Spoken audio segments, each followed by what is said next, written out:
Chapter 19 The Tehiddy Dance.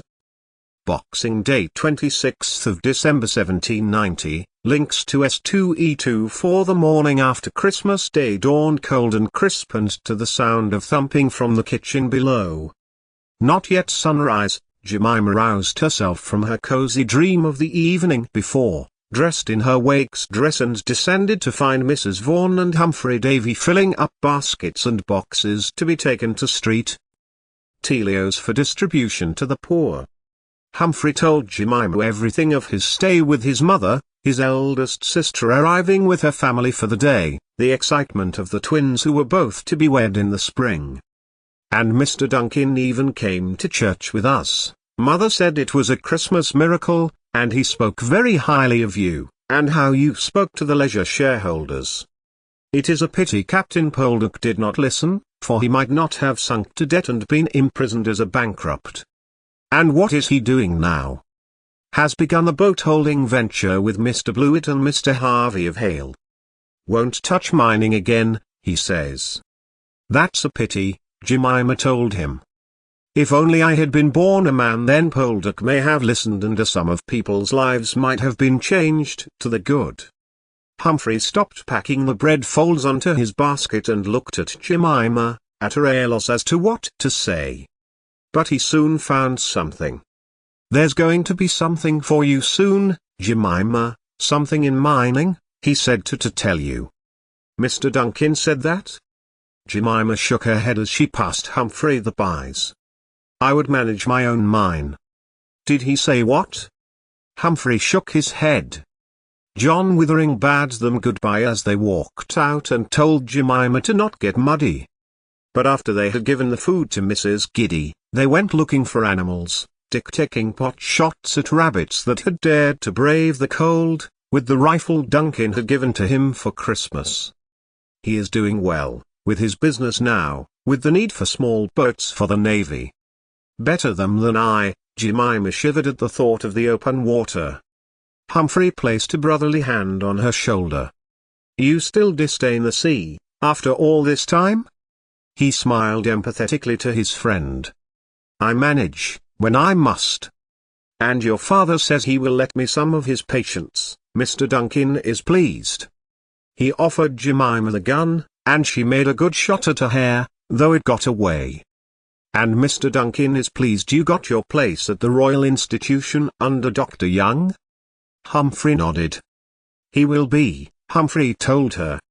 "For I have made progress in medicine, in pain relief." And, as they walked back to Meadowsweet, Humphrey told her of his experiment with gas of azote. "I tested it on myself first," he concluded, to Jemima's disbelief. "Only I inhaled too much of it and Beddoes had to take me outside to breathe. And then Beddoes' friends got drunk and allowed me to test it on them, to a broken bar." He went on to explain that he was to be an apothecary at Bingham Bolace in Penzance and would help Jemima's father with his patients, and it occurred then to Jemima that she may well have found a friend who could source the herbs she needed to eliminate her monthly occurrences when Inice's supplies ran out. Which meant she wouldn't have to speak to that man again on such matters. Humphrey was invited to the ball in his own right and was bringing one of Davis' sisters, Philippa. "Mr. Giddy still allows me to use his library, like he do when I was younger," Humphrey enthused, his dialect, which he had spent time training himself out of, coming back. And Mrs. Giddy mentioned Philippa had yet to find an escort to Broken Bar. "Oh, it will be good to see everyone in their finest. It has been so long since the Wakeys of Broken Bar, and, do you know, since Beddoes was taken as a Jacobin at Broken Bar he has embraced it. His friends, Coleridge, Wordsworth, Southey, travelled to Bristol from Cumberland to Broken Bar. They are the ones who got intoxicated for my experiment at Broken Bar. We have had dinner together, with Davis of course, and got on famously at Broken Bar. You know Davis aspires to be High Sheriff in Penzance.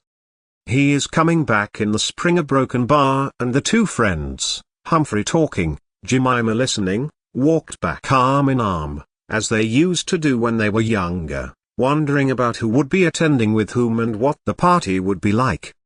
88,888,888. The dress was beautiful, and Jemima had to admit her father had exquisite taste. Dark raspberry, it was cut to the most up-to-date style, tapering to the waist with a full skirt, bereft of too much ornament, the silk it was made of being the focus. Mrs. Vaughan did her hair, washing it as soon as Jemima got in from her walk with Humphrey and wrapping rags into it while it air-dried, working with the natural curl of Jemima's hair. "Don't leave the kitchen until it's dried," the housekeeper insisted. Which meant a couple of hours sitting at the kitchen table with a book, thinking again over the mine issue, and whether she should suggest to someone, George Walgan probably, that they should go horizontally to reach the rest of the copper load. "You look pretty," Humphrey told her, after she had dressed and had her hair fussed over by the housekeeper. He watched as she played with her necklace in her fingers. The blue gem sparkled in the bright winter sunlight. "Thank you," she said politely, "and you look handsome." "Do I?" her friend asked, beaming. In that he had washed and was wearing new clothes, yes. He was still Humphrey, like a little brother to her, comfortable in each other's company, sharing similar interests and past adventures. "Yes," Jemima agreed. "Miss Giddy will be pleased for you to escort her. Her father's sending a carriage." Which arrived a few minutes later and departed quickly west, to Street Earth, to get the younger sister of Davis, for them to have a most enjoyable evening. "I must remember to write to Davis," Jemima thought, as Humphrey's words about Davis wanting to become High Sheriff were recalled in her mind. And remember became act, as Jemima waited for her own escort, telling him she was thrilled he would be returning, and of his ambition. Oxford, lawyer and now local government. When the coach clicked over the cobbles, Jemima got up from the chair in the sitting room. Her father, reading a medical book and writing at his desk, raised his head. "You look beautiful," he told her, and Jemima bent her head to kiss her father. "I wish you were coming," she told her father. "It's an event for the young. I am no longer young." John Withering smiled, weakly. And, all of a sudden, he looked old, much older than his years. But, only for a minute, and Dr. Withering's intelligent, wise face returned. Jemima would remember that moment, in a future not far from now, when Poldark found her and told her the news that would change her life forever. "Make sure you do dance with Mr. Walgan, as he is escorting you, before you find Dick and Edward."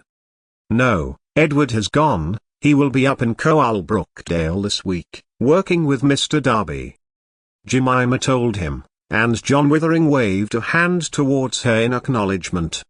"Tell me everything, tell me all that occurs.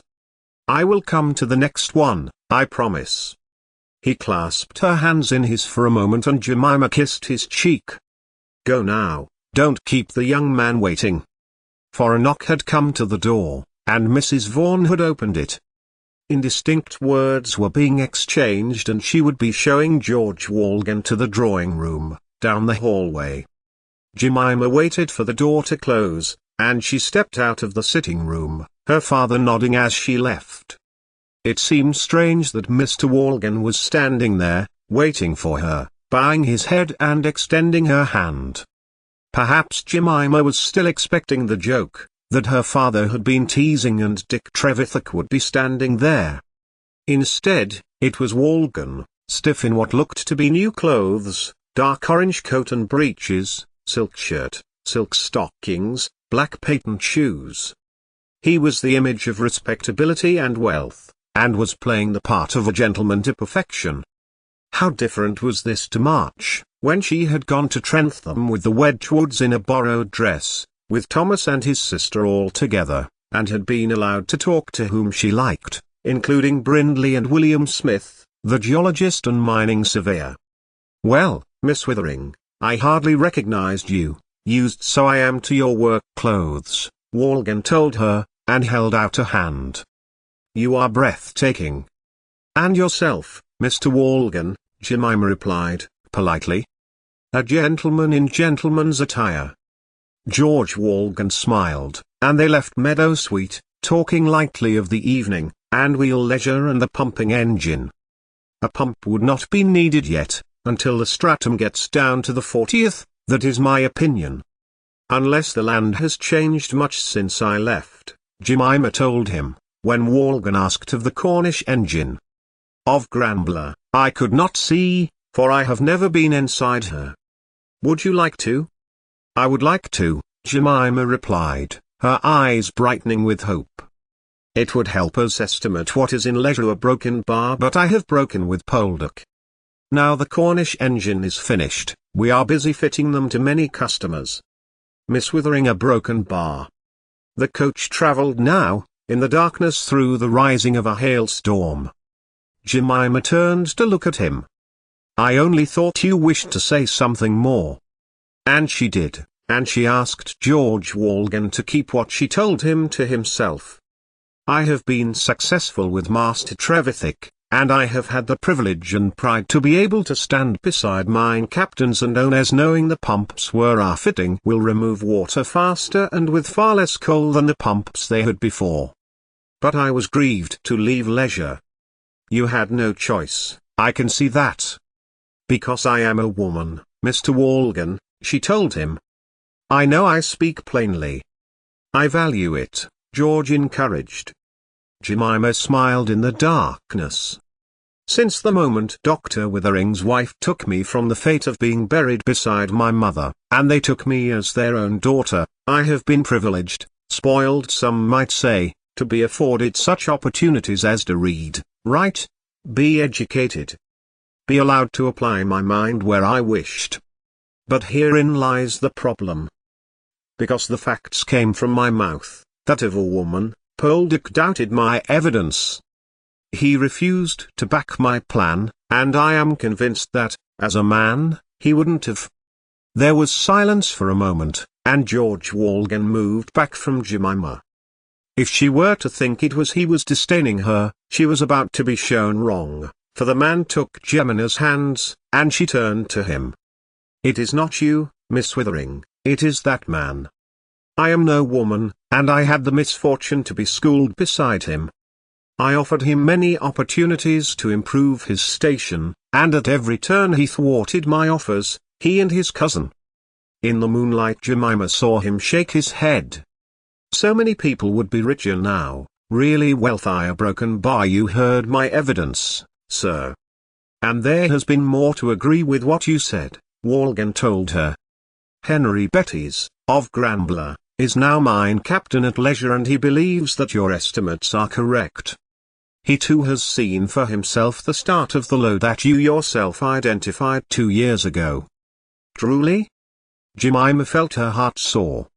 What reason, other than evidence, would I have or say this, otherwise? Miss Withering, what would compel you to break with Bassett and work at leisure? At this question, Jemima withdrew her hands slowly. My faith compels me not to be prideful, Jemima told him. But if I was unopposed, and my word was trusted a broken bar, I am trusted without exception at the Ting-Tongs, at Dolcoath. Despite Mr. Watt's threat of legal action? Jemima turned her head. I have known Mr. Watt all my life. I believe he truly believes that he is right. He holds the patent. The mine owners have bought the engines. But the question a magistrate must decide is, if a person were to take apart and rebuild such an engine, should they be built again by Mr. Watt as a patent infringement? You are a magistrate, Mr. Walgan, what do you think? Walgan waited for a moment, but only a moment, and smiled to Jemima. I am not yet a magistrate. I should like to hear more detail should I have to decide. But based on what I hear, and what you say, which are the same thing, if something is bought, the owner should not owe anything to the seller and can do whatever they wish with their goods. You know a good many people, Miss Withering. George Walgan nodded his head, and then added, I don't think you prideful, I think you're rightly annoyed that your perfectly logical scheme was blocked for no earthly reason whatever. And as such, there is something I wish to ask you. "Oh?" Jemima inquired. Later, he told her, as the carriage drew slower on the road, the lights of Sir Francis's home before them. And Jemima Withering took the hand of George Walgan, who escorted her into the bright hallway of Tehiddy House. 88,888,888 if not all of Cornwall, Sir Francis seemed to have invited the majority. Men's frock coats and ladies in fine dresses circulated about. Jemima supposed she should circulate too. "You have been to a party such as this?" George asked her. "Not like this, as an escorted young woman. We, that is the children of the men my father knows, would circulate together, then go off to our own amusement or talk to whomever we wished." She looked around. "I do know how to be, Mr. Walgan," Jemima added. George Walgan smiled and nodded. "It may not be the same here in Cornwall. I will at Broken Bar engage you with the first and last dances, introduce you to someone just now, and you may then take your time to mingle. I expect you know a good many people." He nodded, and took Jemima's hand, leading her across to Sir Francis. Beside him, Miss Frances Bassett sat. Jemima nodded and Sir Francis greeted them stiffly. "Once I have opened with Mr. Walgan, I can come over to talk," Jemima told the girl, who nodded. It was expected, of course, and Miss Frances nodded back.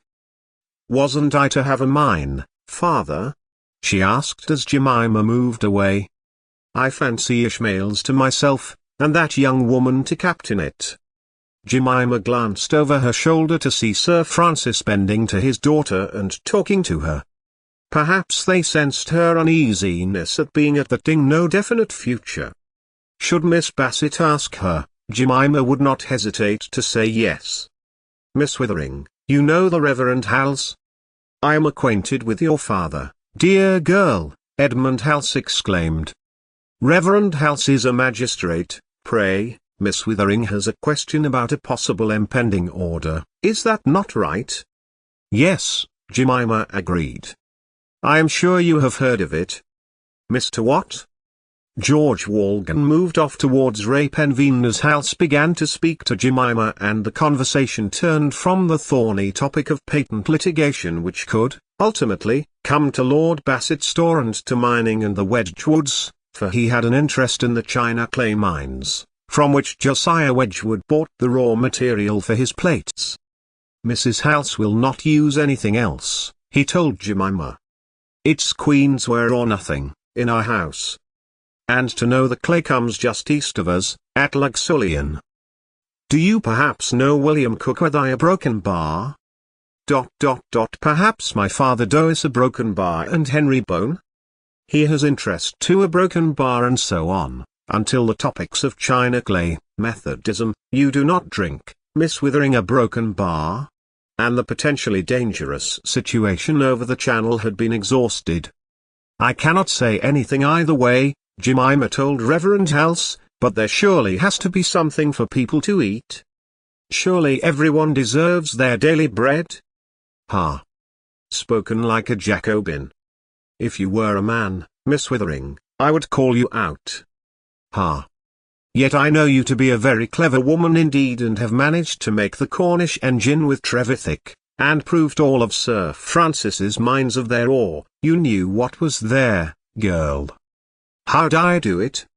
"Oh, well, a broken bar and so on, through stratification and her time back in the Midlands and William Smith. ... Can one not be anyone and observe something of nature?" Jemima asked of him. "Nature would reveal her secrets to anyone. Nature would reveal her secrets to God, and to men who are righteous and deserving.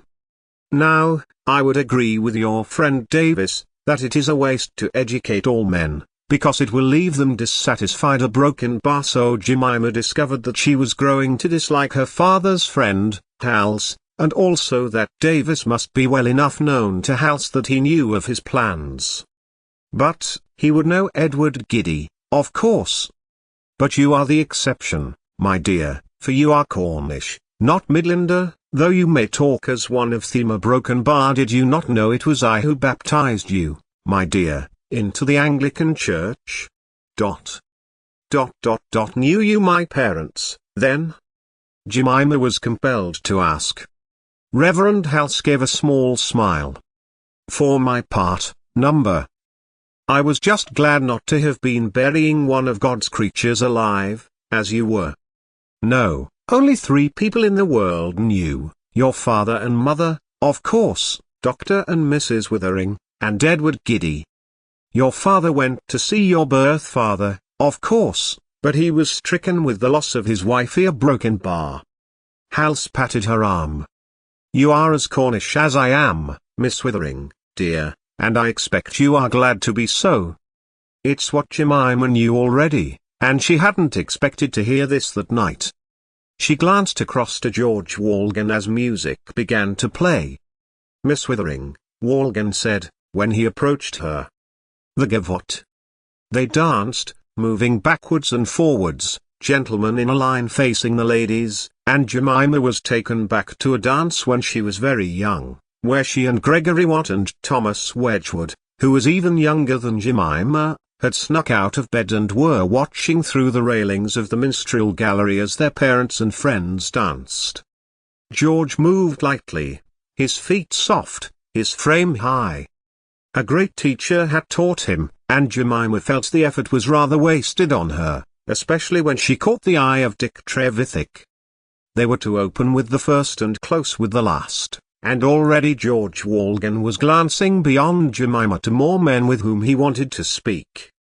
Dick smiled back, and Jemima wondered if his half-dozen sisters and cousins were there, and she looked down the line, some faces she recognized as being in the group that Dick had pointed out, and, joy, across from her was Humphrey, smiling gaily towards Philippa Giddy. Once the music came to an end, and George Walgan had bowed to her and she had nodded to him, they turned as Sir Francis stood by the door of the hall.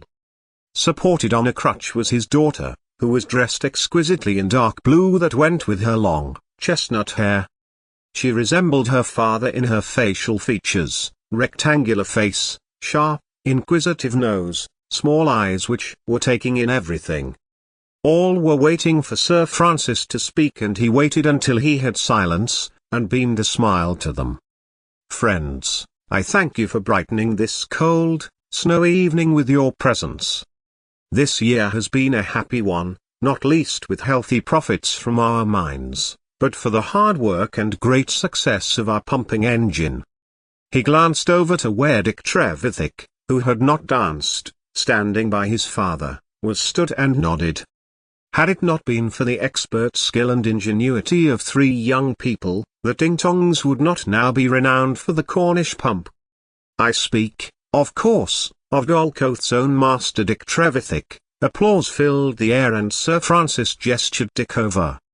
At first he didn't seem to Jemima that Dick would go over to the man, but inducement came with a not small shove into the small of his son's back by Trevithick Sr. Francis Bassett stuck out an arm in gesture. Stone-faced, Dick stood reluctantly beside his patron. And Edward Bull, who, Bassett paused, is not with us presently. His eyes searched the room and then landed on Jemima. Miss Withering, too. He beckoned Jemima, who stood beside Dick, who smiled and nodded. Without these 3 young engineers, we would not have the success of pumping engine that we do. My thanks to everyone who works for me, for all that you have done. And, Sir Francis paused, looking to Dick, our new venture, the steam locomotive engine. Applause filled T. Hiddy's hall, and Bassett encouraged everyone to enjoy themselves. Dick, who was still standing. Jemima, however, had a strange feeling of guilt as Sir Francis mentioned the locomotive and felt it was only right that William Murdoch should be with them too. But he was up in the Edward Bull, the pressure from Watt on their future at the Bolton and Watt Company too stretched to risk staying in Cornwall. Was that it? Did she feel her latent loyalty to her father's friend conflicted with her investment in Dick's steam locomotives? Well, it could not be helped.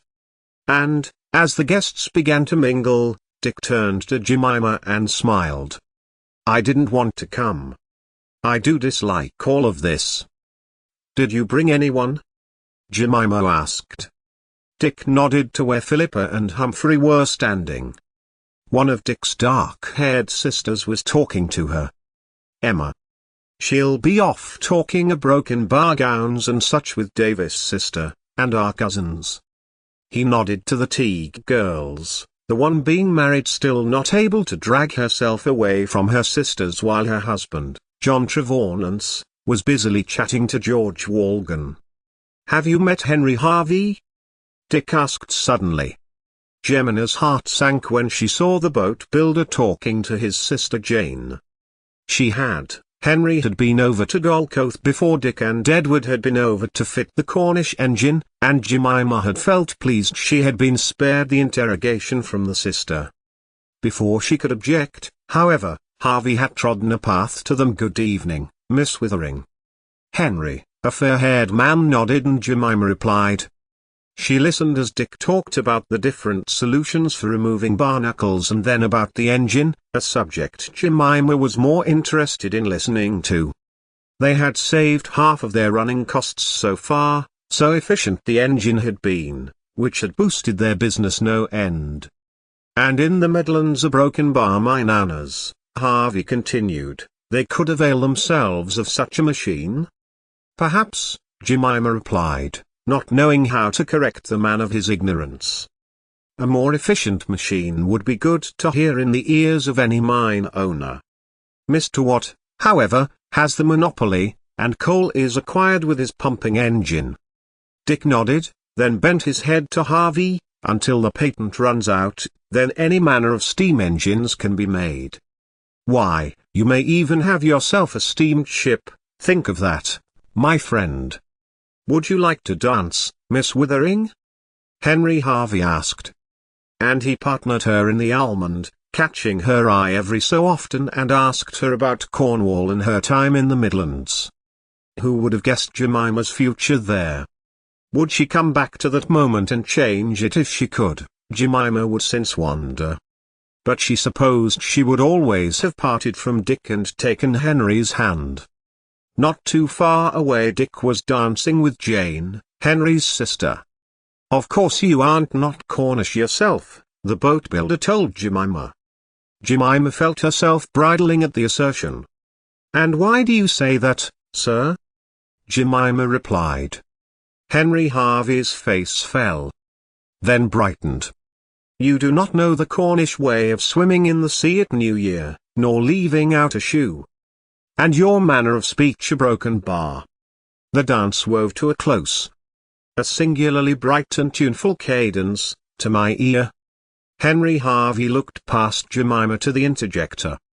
George Walgan smiled and nodded to Jemima when she turned to. He held out a hand. "It is not yet the end of the evening, forgive me, Mr. Harvey," Walgan stuck out a hand. "But your beauty surpasses all in this room, and I could not forgive myself if I did not ask for your hand for dance." "My thanks, Mr. Harvey," Jemima nodded, grateful to the bone that Walgan had intervened. Henry Harvey nodded too, though seemed reluctant to leave her side. "I saw you talking to Mr. Helse," Walgan told them, as they stepped the dance. "Why yes," Jemima told him. "I was talking to him and he told me that he baptized me. I asked him of my parents, my birth parents. But he knows not who they were." George Walgan smiled and took her hand for the promenade. "You mentioned that to me earlier in the carriage. Would you like to know? Only, I know several people who might be able to find out." But Jemima shook her head. They turned back and joined hands once more. "Really, sir, that is most kind. And would I seek to, I would be most grateful to avail you of that offer. But, number, it is enough to know I am of this fair, tempestuous land, although there are parts I find most strange. I have the comfort of my friends who I knew. And should my father wish to tell me, he will, in good time. and if you are of lowly stock, a broken bar. George needled, as they loosed hands and then rejoined after they had passed the next couple coming up the other way. I am of lowly stock. My father is a doctor and my grandfather was a wool merchant. Lucy broken bar. Joyina broken bar. But your Cornish parents are broken bar. Lucy broken bar. Joyina broken bar. Take hands a broken bar. Were dining with Edward Giddy, and my father and mother, at Dredra. They stepped back, now at the end of the line, parting for a second and then came back together. But then, you might be of an old Cornish family, George concluded. Jemima laughed. The music stopped and they left the other couples, who were beginning a new dance, and continued their conversation. If I were, what of it? She told him. My life will be what I make. I have been afforded much my father had given freely to me, and education, freedom, opportunities to be with friends, to work in employment that I like. Besides, whoever they were, I wouldn't know them, and couldn't expect them to play family roles with me. No, Jemima finished, my family is the Witherings, even if it's just my father and my uncle and myself now. George took a port glass from a passing footman. And something for Miss Withering. He looked back to her. What? About families? Jemima smiled again, and smiled as the footman brought through a kind of fruit juice. Sir Francis has thought of everything. When you say ancient, you just mean people who have lived in one place all their lives. There had to be a first one of them, like there had to be a first Withering and a first a broken bar. Who else here? Broken bar. Boscawen, Bordrugan, Trevelyan, Chinotha broken bar. All of these are ancient family names. There had to be a first of the family, and before a broken bar who knows what they were. She glanced across to Sir Francis. Bassett? No, he is first generation, from mining, George told her. And Walgan? Would you tell me of yourself? George Walgan nodded, and stepped closer, his voice slower. My grandfather worked himself to death so my father, Nicholas, could go to school and then Oxford. He inhaled. My uncle, who you met at Broken Bar, our home, was not school educated, but apprenticed to an accountant and now works beside me. Jemima nodded. None of this would be at all strange, or odd in the Midlands. Nearly every person my father knows is the first or second to his name, in power or steam, or mining, or iron. Oh, I appreciate hierarchy, but even the conqueror had to come from somewhere. There has to be a first. And what success do old families have if their success is measured by remaining in the same place for generations? She glanced past George and smiled. So many old families here, what worth can they have if they don't adapt, innovate? Tell me, Jemima continued, looking around the room, what do you see, when you see your countrymen and women? People who are bold and strong, and not afraid to innovate, George replied. But Cornwall does not realize it is more than its own self. We reach beyond the Tamar, as you know. Look at Wilde, for example. His family has mined tin for generations and, with Sir Francis's investment, particularly in the Watt engine, they have taken a dozen little mines and made them work as one, looking over the potential as a single entity and making business decisions as such. Wilde, George nodded towards the man and his wife, who were talking to Mrs. Bassett, was able to put his own mine into a lot and benefits from the Confederation. In ice, he continued, and Jemima saw him look across to the doctor, who turned them, and saw them both looking at him. He nodded to Jemima and glanced to George before eventually nodding to him. In ice, another example, trained as a doctor in London, is a member of the Royal College of Physicians, but returned here estranged from his father and brother at Hale. It's as if his life is some sort of penury for a crime he has committed. George moved his head to the door.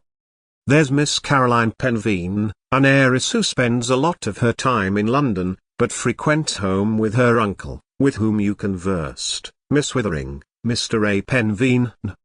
Then, if you will excuse me, George Walgan said to her.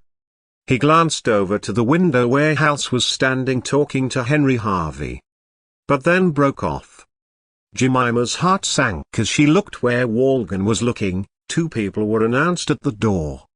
Mistress Poldark's eyes were on Jemima's within a second, a smile followed. I was about to Harvey, about investing in his boats, however. May we chat a while about the Midlands? What manner of man is Mr. Watt? Walgan, too, had seen who had arrived and had suddenly decided to stay with her. Something Jemima was truly grateful for. Jemima glanced away as Poldark stepped across the floor. He too was appraising the guests and Jemima began, oh yes, Mr. Watt. He is an engineer. Like yourself? Like I would like to be, Jemima confided.